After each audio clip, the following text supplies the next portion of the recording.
Hi, it's Marnie Pedersen here with the Getting You Home team at LePage Signature, and I'm here to present this week's Tip Tuesday. Stay tuned after the jump for this week's home tip. All right, it's Marnie Pedersen with the Getting You Home team from LePage Signature, and I'm here with Rick Schmidt from the Castle Home Inspection Group. That's correct. What you call it? Yeah. Officially? Something like that, the Castle Group. Sure.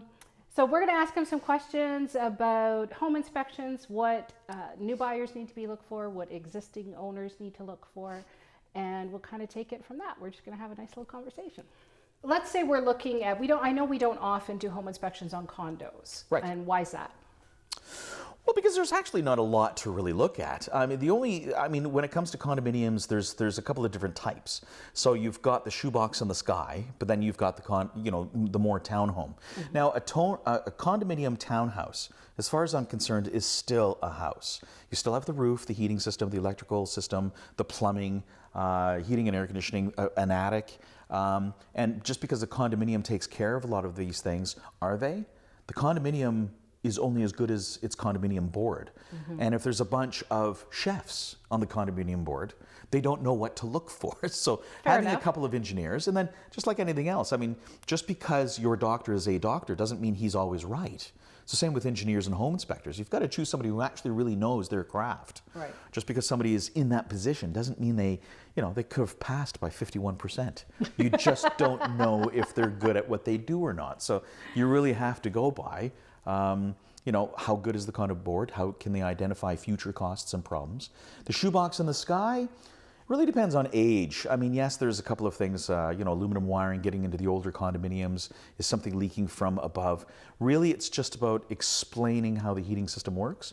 And in this day and age now, PEX, Kitech, there's a lot of that going on. And unfortunately in the industry, and I apologize for the entire home inspection industry and the construction industry, it's a slow-moving target.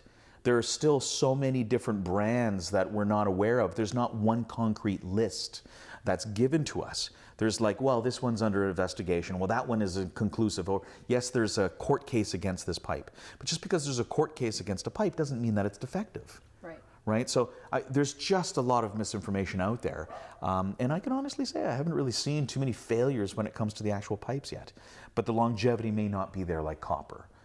So it's still a story that's progressing. Evolving. And that's the problem with construction. We are a very slow evolving industry. When something new comes around, everyone has to sort of like it and engage or embrace it rather. And construction often doesn't embrace things easily. I just wanted to say thank you, Rick, for my joining pleasure. us today. If Absolute you pleasure. have any questions that you want me to ask Rick in future episodes, because he's going to be back, fire them down in the comments below, and when we get Rick back, we will answer your questions. If you need a home inspection, call up the Castle Group. Yes. The Castle Group. Can I say my number? You can. Is that allowed? I'll put it in a little ribbon along the bottom. 416-706-0185 or rick@thecastlegroup.ca. There you go. Rick's fantastic. So please give him a call for your home inspection needs. He's really terrific. Great. For more videos in this series, subscribe to our YouTube channel at gettingyouhome.tv. We are Getting You Home.